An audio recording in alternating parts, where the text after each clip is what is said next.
নমস্কাৰ।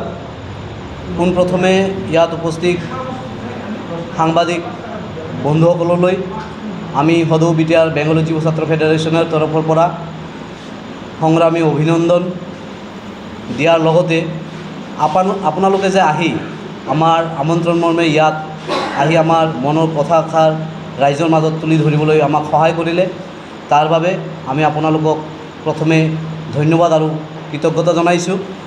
আজিৰ এই সংবাদমেলখন আমি এটা বিশেষ গুৰুত্বপূৰ্ণ বিষয় লৈ কৰিব গৈ আছোঁ। আমি সদৌ বিটিআৰ বেংগলী যুৱ ছাত্ৰ ফেডাৰেশ্যনে যোৱা কিছুদিন ধৰি লক্ষ্য কৰি আছোঁ, আমাৰ বিজনী চহৰখনত য'তে ত'তে কাঠফুলাৰ দৰে কিছুমান নতুনকৈ খুৰাৰ দোকান খুলি আছে।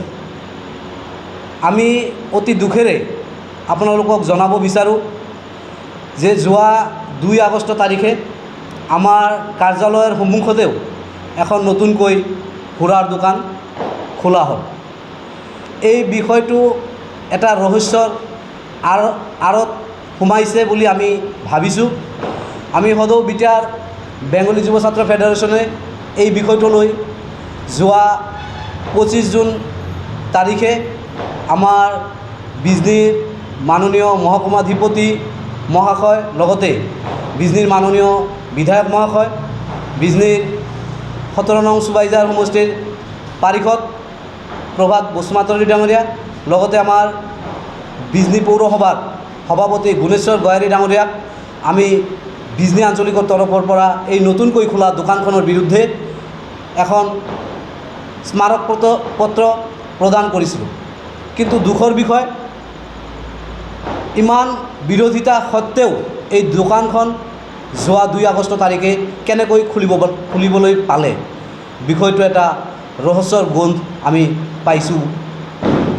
আমি বিষয়টো লৈ ভাবিবলৈ বাধ্য হৈছোঁ যে এই এলেকাটো আমাৰ বাঙালী জনবসতিপূৰ্ণ এলেকা হোৱা বাবেই এই দোকানখন খোলাৰ অনুজ্ঞাপত্ৰ দিলে নেকি আমাৰ মাননীয় পৌৰপতি মহাশয়ে, এই বিষয়টো ভাবিবলৈ আমি বাধ্য হৈছোঁ। নহ'লে তেওঁ আমাৰ ইমান বিৰোধিতা কৰাৰ পিছতো কেনেকৈ এই দোকানখন খুলিব পালে। লগতে আমাৰ বিজনীৰ মাননীয় বিধায়ক মহাশয়, তেওঁৰ ভূমিকাও এই দোকান আমাৰ ৰহস্যজনক বুলি আমি ভাবিছোঁ।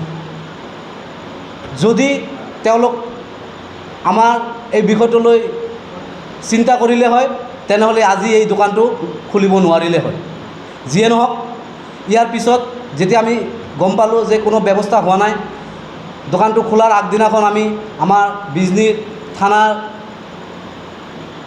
ভাৰপ্ৰাপ্ত আৰক্ষী বিষয়া মহোদয়ক লগ ধৰিলোঁ, মৌখিকভাৱে তেওঁক জনালোঁ।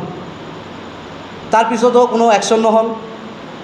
আমি তাৰপিছত যোৱা 4 আগষ্ট তাৰিখে মাননীয় চিৰাং জিলাৰ উপায়ুক্ত মহোদয়, লগতে আমাৰ চিৰাং জিলাৰ SP মহোদয়ক নতুনকৈ একোখনকৈ 4 আগষ্টত মেমৰেণ্ডাম দিলোঁ। আমি আমাৰ ৰাইজৰ হৈ প্ৰায় 40-50 জন মহিলা লগ লাগি আৰু আমাৰ এই সংগঠনৰ কৰ্মীসকলে একলগত লগ হৈ, যিয়ে হওক, ইয়াৰ পিছত যেতিয়া আমি সঁহাৰি নাপালোঁ, আমি আমাৰ মাননীয় মুখ্যমন্ত্ৰী, তেওঁ যোৱা 5 আগষ্ট তাৰিখে আমাৰ বিজনী পাণবাৰীত আহি উপস্থিত হৈছিলে।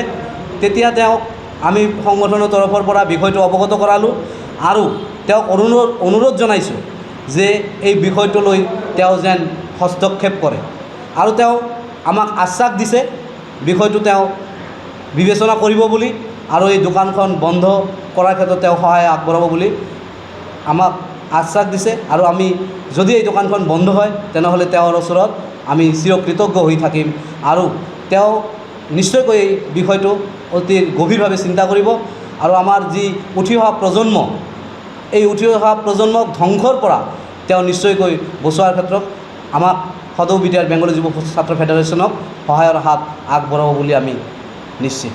ধন্যবাদ। যিকোনো খবৰৰ বাবে যোগাযোগ কৰক 7099017330 লগতে 7099017110 নম্বৰত।